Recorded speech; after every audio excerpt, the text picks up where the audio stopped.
So, dito po ako nagtataka kay Senator Lacson.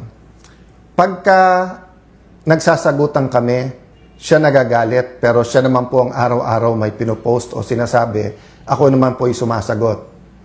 Pagka may sinabi ako, babaliin niya. Tapos sasabihin niya ay cross the line. Ano pong example nun?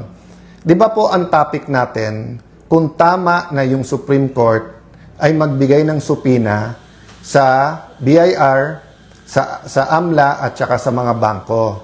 At ang sabi po ng prosecution, kasi nga, hindi tumugon o hindi tumama sa kanyang kita at sa kanyang SALN ng Vice President.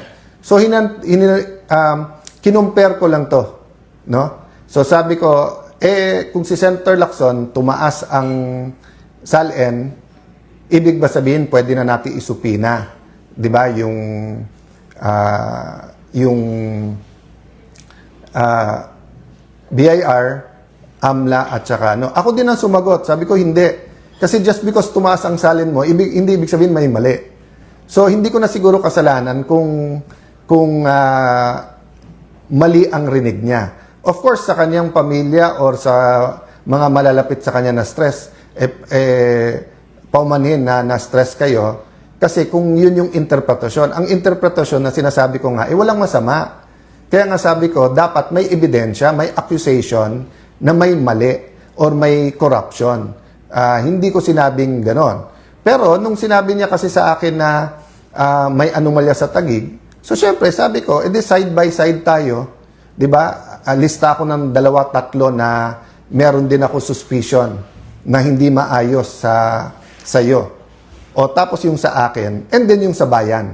So ulitin ko po nung nag-umpisa to, sabi ko, gusto mong imbestigahan si Alan Cayetano or kahit anong tingin mong link sa akin, sige, pero isabay natin sa investigasyon sa'yo, and then, ang dapat primary investigation, yung sa pangkalahatan sa buong bansa, yung flood control. Sabi niya, hindi, unahin natin si Alan Cayetano.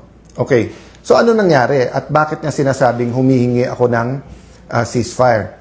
So, nung simula siyang magsabi ng mga alegasyon, nakikinig lang ako. Sabi niya, may ghost. Di naman niya sinabi ko saan.